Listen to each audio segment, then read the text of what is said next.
Good afternoon, everyone. I know it's been a very busy day for everyone, so thank you for attending. Going to get right at it. Going to invite Inspector Jen McKinnon to come forward. She is lead of our Division 43 Major Crimes, and she obviously has a lot of information to share with respect to a very lengthy investigation involving our Property Crime Unit. So I'll pass it on to you, Inspector. Hey, everyone. Sip of water. I'm Inspector Jennifer McKinnon from the Major Crimes Division, and I want to express my gratitude to all of you for joining me here today. What you can't see, also joining me, are the investigators from the Property Crime Unit. They're a little bit camera shy, so you're stuck with me. Back in December of last year, I spoke about the impact of retail theft on our community and city. Since then, I've often been approached with questions on how we can effectively address this complex issue, which I can only describe as challenging and complicated. What makes it challenging is that it's a multifaceted nature of shoplifting, which intersects with various social issues. Why it's complicated is because there's no one-size-fits-all solution or approach. That's where our retail theft initiative comes into play. This initiative was designed to address those challenges through a comprehensive strategy, including focused enforcement projects, warrant sweeps, strategic partnerships with key organizations like the Retail Council of Canada, Crime Stoppers, and our local retail community. Today, I want to focus specifically on our ongoing investigations into the organized sale of stolen property. This aspect of our initiative is crucial because it targets the root of the problem, the organized networks that profit from illegal activities and perpetuate retail theft. In June, members of the Property Crime Unit conducted a targeted investigation into stolen property and drug trafficking activities. Sometimes what starts as a simple property crime report balloons into a much more complex investigation. This one is directly related to the retail theft initiative, including shoplifting, but also includes break and enter to both residential and commercial locations throughout our city and bike thefts. On June 26, 2 search warrants were conducted at a residence located in the 800 block of William Avenue and at a Winnipeg storage facility, uncovering over $544,000 in stolen goods. The property recovered at these locations, some of it represented in this room today, includes over 90 bicycles. This included high-end models, bike parts, tires, scooters, and motorized bikes with a value of $90,000. A John Deere riding mower, high-end watches valued at $18,000, other various watches with approximate value of $3,000, a large assortment of jewelry with an estimated value of $5,000. This one gets me. 1,207 cell phones valued at $241,000. So we're averaging the price of the cell phones at approximately $200 each, but we all know that price for a cell phone is far exceeds that. 83 laptops with a value of $8,300. 225 tablets valued at $101,000. Camera lighting, drone equipment, footage off some of this equipment has a value. Approximately 30 digital cameras with other electronics, clothing items that include but are not limited to winter jackets, ski pants, and purses, which have an estimated value of $3,000. 75-inch television, table saws that are still in the box, air conditioners, 106 various tools such as generators, large tools, saws, small power tools with a $15,000 value. 4 flutes and 1 piccolo with a combined value of $12,000. 2 long guns, which we have displayed here, and then numerous pellet and airsoft guns with various amounts of ammunition. Methamphetamine, fentanyl, and cocaine with a combined street value estimated over $64,000. As a result of this investigation, 53-year-old John Paul Schooley was arrested and charged with the following offenses: unauthorized possession of a firearm ×2, storage of a firearm or restricted weapon contrary to regulations ×2, possession of a loaded, prohibited, and restricted firearm, trafficking in stolen property over $5,000, and trafficking in stolen property under $5,000. Possessions of proceeds of property attained by crime under $5,000. Possession of a scheduled substance for the purpose of trafficking ×3. So that would include the cocaine, methamphetamine, that's a tongue twister, and fentanyl. 3 outstanding warrants for failed to attend ident, failing to attend court, and possession of stolen property ×2. This seizure represents a significant achievement in combating organized retail crime and recovering stolen property, which is impactful to affected individuals and businesses. Our efforts in this area have been rigorous and collaborative, involving dedicated investigative work and close cooperation from divisions across the service, including our frontline partners in our general patrol units. Our pawn investigator, who is present in the room today, does not want to go on camera, the firearms investigative analysis section, and our evidence control unit. However, now we are seeking your help. We appreciate the importance of returning stolen property to its rightful owners, and this investigation has highlighted a critical component of being able to do that. Without adequate information like serial numbers or engravings, it becomes challenging for us to prove ownership and return property. Moving forward to aid in the recovery process, the Winnipeg Police Service recommends that residents and retailers take steps that can help in returning property to the rightful owners if they are victims of these crimes. A few things you can do: using the 529 Garage app to register your bicycle and report it immediately if stolen. Include photographs and serial numbers in your online police report. Documenting tools and electronics by taking photos and writing down serial numbers, and include those when making police reports. And please report them. For items and jewelry of sentimental value, consider requesting these items be engraved. This makes it easier for pawn shops and jewelry stores to identify stolen items and report them to police. These simple steps can significantly increase the chances of recovering stolen property and holding offenders accountable. We encourage all Winnipeggers to take advantage of these types of resources to protect their belongings and assist us in efforts to combat property crime. Through these efforts, we aim not only to disrupt this criminal retail networks, but also to send a clear message. Retail crime will not be tolerated. Thank you again for your attention. Any Questions? Any questions? Yeah, any questions? I mean, how long do we think that this was going on for? How long was the accused collecting these items? Yeah.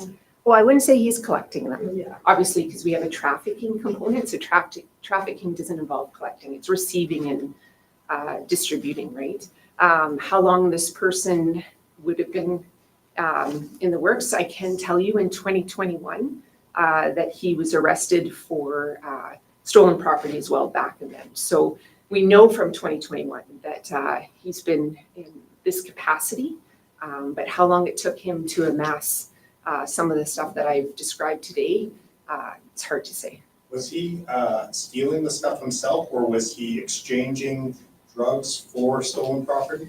I think a bit of both. I can't say specifically to him actually committing the break and enters or the retail theft specifically. I think we've opened up Pandora's box here. I believe that these items were being brought to him for sure, but his participation in the actual initial crimes, I don't have any comprehensive information I can give you right now on that. But yeah, he definitely was receiving and distributing. That makes sense. Yeah. And you said that the search warrants were executed in one residence, right? We had warrants executed on his personal residence and then a storage facility here in Winnipeg. And as of now, he's the only person arrested. Are there more arrests, more suspects? We're continuing to work through this. Obviously, this is a very comprehensive investigation. And we're looking to see where this leads. So I suspect there could be more arrests.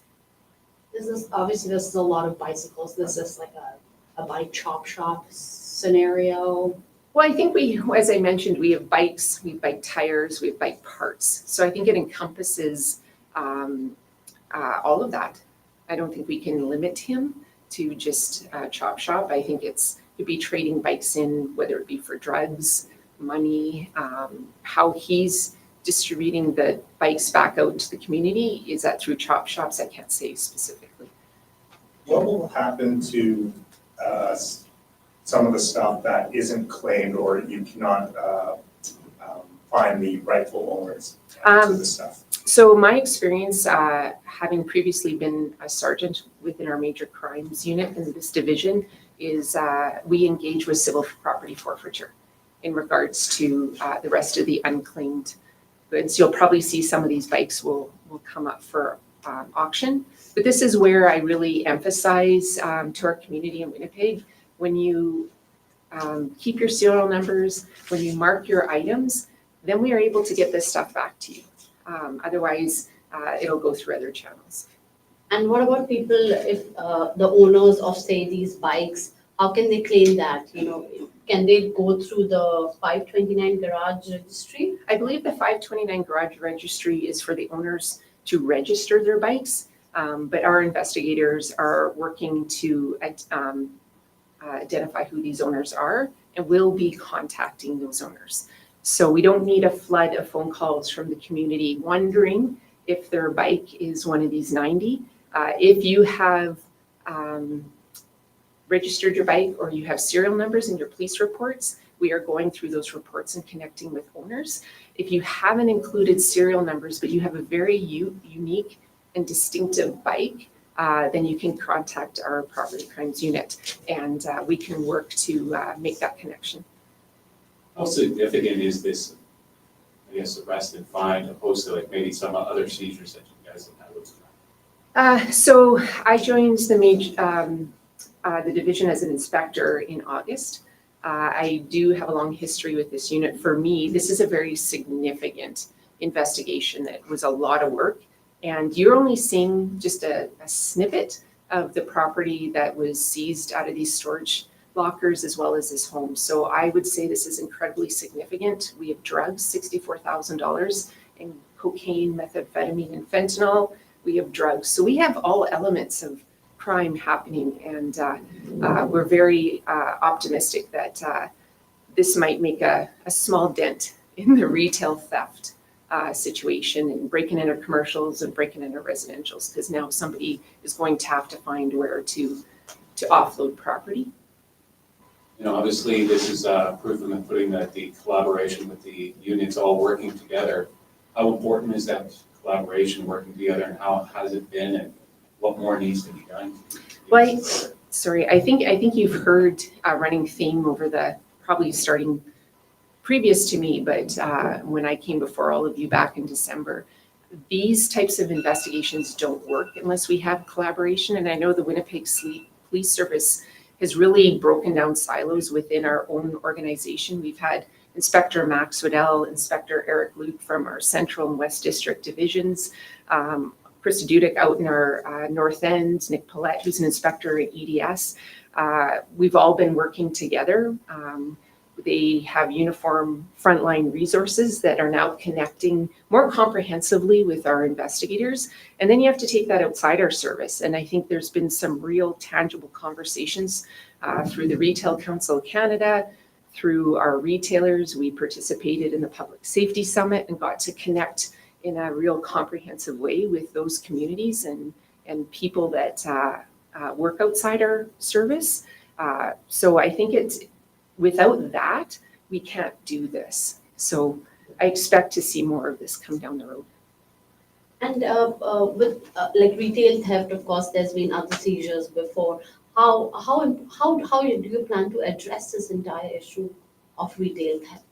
Well, I think we have been addressing it. I think, first of all, we started an initiative back in December. As I acknowledged, the inspectors, their divisions, their community support units have been doing different types of work. It's not one thing that we can do. property crime has been going out and doing focused enforcement. And that's where we don't tell you, it's covert, and we have the element of surprise on our hands. But our CSU has been out and been a visible presence.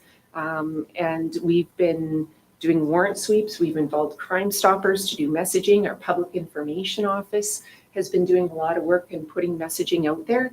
So it's looking at this from different angles, and we're looking at it from every angle that we have an opportunity to do this. And you also mentioned about the pawn trader. So Yes. were some of these seized from the pawn shops also? Like, you could tell me Yeah, something so I about didn't say pawn trader because I believe pawn trader might actually be a store. And Yeah, exactly. so it's yeah. not clarify pawn trader, but we do have an investigator that works in our pawn detail. And he's a very quiet, unassuming individual who comes to work every day. And his job is to connect with the pawn stores within our community and filter through and working with them to identify stolen property. So I can say that this investigation resulted in the work that he did that started to get the ball rolling, if that's fair to say. So one item that can be pawned that is marked or engraved or has serial numbers, our pawn investigator is looking at those things in collaboration with these stores and opens up some of these investigations. Says here in the school we had 3 outstanding warrants. Were they for similar charges that we see here today?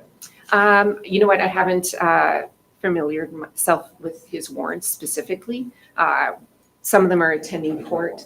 It is 2021. Some is obviously not getting fingerprinted for court. And then I think I briefly mentioned in 2021. So he was arrested for property related offenses. So Did you find any identity theft items like his driver's license, that kind of thing?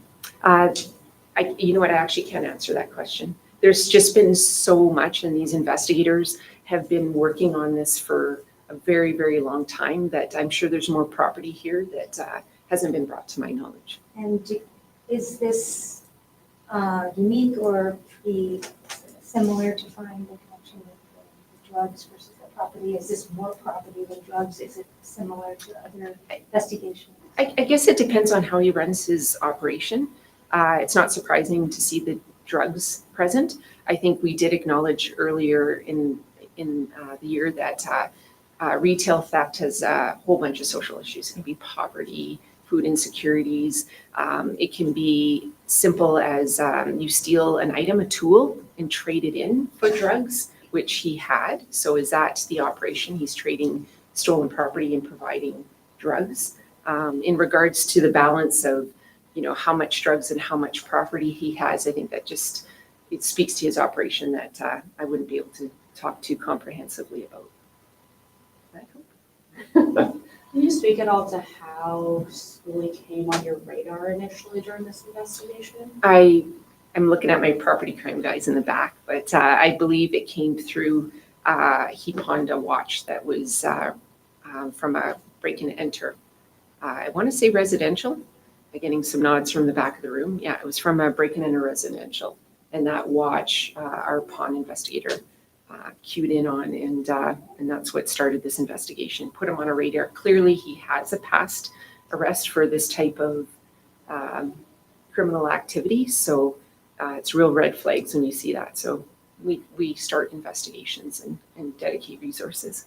Can you speak at all to, so it starts off with a watch, can you expand on how these investigations work, where it leads to? I know. If I did that, then this would make our jobs a heck of a lot easier. I do want to say that we have a criminal element in our city and across Canada and to the US and the world where we expose our methods, they learn from it, and they get better. And then we have to get better. So I'm always very reluctant to talk to that. And I know you want to know, and I know I want to tell you, but it isn't good to give out our investigative techniques. So what can the public do? Like, let's say I go buy a watch, an expensive watch. Yeah. Like, what can, how can we, I understand we can register at bikes. Some of these items you wouldn't think to register. You might with your insurance company, but what can we do to help, like, for instance, in this case, it was because of the watch that this guy was caught. And the watch was engraved. So is Watch that was something that, are you Yeah. asking like, Yeah. you know, and where, how do we, items that, you know, usually register, something different than a bike, like let's say a digital camera or something like that, like, So what would you suggest for us to tell the public? the public. So what I tell the public, and I'm probably going to go home and do this myself, is know what you have. If you're buying a high-end watch, I would suggest that they probably come with serial numbers or identifying things, certificates and what for high-end watches. But engraving of the watch that was pawned was what was able to, it was reported to us through a report to the police, and then they identified the watch as having engraving on it. So that's unique to that watch. All electronics have serial numbers. All bikes have serial numbers. Take pictures of your property.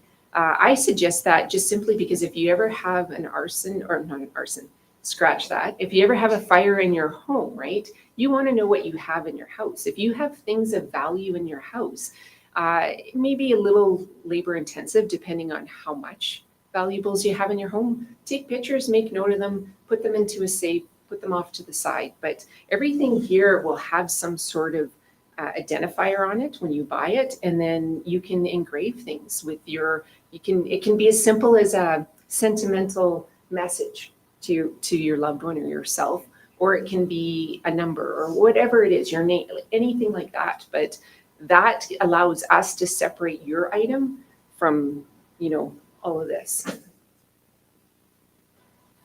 You had mentioned you called this sort of a Pandora's box. Do you think that this will lead to other large-scale seizures such as this one? With this specific individual, I can't say. So if there's any storage facilities out there with Mr. Schooley's name registered, please contact our property crime unit. But again, this is his operation. I don't want to take away from that there are people doing similar things, but they're using social media. So Facebook Marketplace, I'm going to bring back that messaging. If something is too good to be true on Facebook Marketplace or some of the other social media sites, chances are it is too good to be true, and you're going to be purchasing stolen property. And then that fuels the break and enters, that fuels the retail theft, that fuels the issues that we're trying to combat. One more thing, obviously this is a large amount of bikes and this is sort of an example that bikes are becoming a big commodity. Mhm. How is police combating that? Well- It's a huge, obviously it's a huge issue. So bike thefts have always been a commodity. I don't think that's something that is new now. I think since I've been a police officer, bike thefts have always been there. I think what's happening now is we have these resources like the 529 garage where you can now actually put your serial numbers in. What I can say is we can't investigate what we don't know. So if you don't report it to the police, we can't investigate it and we can't find your bike for you. And chances are that bike could be sitting in our storage facility. So that's why I gave out direction in regards to proactive steps that you can take that will facilitate these investigations. Maybe not to this size, maybe it's just a one-off of getting a bike back, but those investigations do happen by our property crime unit. And one last, it's Yep. not related to this, but in the morning there was a release sent out regarding Ashley I'll look after Isabel. that afterwards if you'd like, yeah. Okay. The questions, that's the homicide or? Yeah, the homicide, yeah. Okay, I mean, I do have a little bit of information if you want, or did you want to address some of that? I can. Okay, Yeah, sorry, so the release was sent out about the homicide, like if you could tell us, what, like, under what, like, what is the suspicion and is the investigation going on? Yeah, regarding- it's an investigation that came out early Friday morning, I believe shortly after 7 a.m. It is an ongoing criminal investigation, so I can't speak to it comprehensively at this time, other than that the victim had been identified as Ashley Murdoch. And right now we're respecting her family going through the grieving process and the community supports that are wrapping around her. We have our family support resource advocate, Angie Tuesday, who is going to be connecting with that family when it's appropriate. So And it was termed as a suspicious homicide investigation. How, like, if you could describe more of that, why? Well, I think this, we were calling it suspicious on the outfront was because it's hard to announce something as a homicide when you don't have all the information and then retract it back. So any death outside of our hospital can be suspicious, and then it's either up to our homicide unit, major crimes investigators, and sometimes their general patrol units going to a scene and determining if it is suspicious or not, or if it's as a result of a medical condition or end of life. In this one, we rolled it out as suspicious because we needed to have an autopsy to determine injuries and then move forward. You're welcome. Could you just kind of be looking around at some of this so you're not so Sure. far away?